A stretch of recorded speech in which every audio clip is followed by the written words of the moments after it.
Bienvenue, merci pour votre présence. Et maintenant, entrons sans plus attendre dans le vif du sujet, les élections municipales et métropolitaines des 15 et 22 mars prochains qui occupent tous nos agendas. Avant de parler d'avenir, je veux évoquer notre histoire.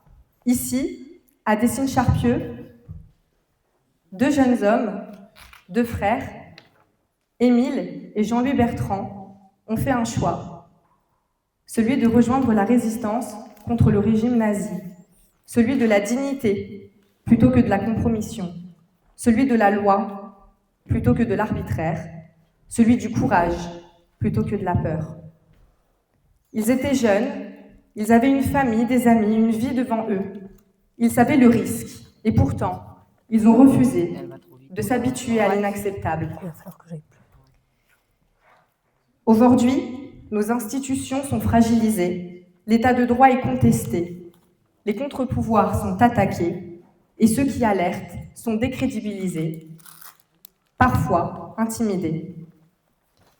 L'histoire ne se répète jamais à l'identique, mais elle nous enseigne une chose essentielle.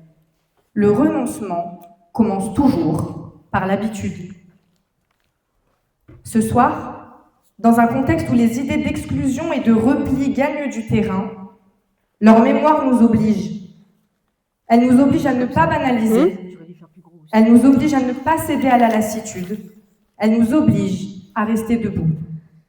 Parce que la démocratie ne tient que par celles et ceux qui la font vivre. Parce que la liberté ne survit que si l'on accepte de la défendre. Parce que l'engagement n'est pas un geste héroïque réservé au passé.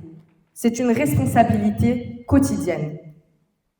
Alors oui, nous devons rester mobilisés dans nos quartiers, dans nos associations, dans nos conseils municipaux, mobilisés pour protéger nos institutions, pour faire vivre le débat, pour refuser que la peur devienne un programme politique. C'est dans cet esprit de vigilance, d'engagement et d'espérance que je vous propose d'ouvrir nos échanges et d'accueillir les intervenants de cette soirée.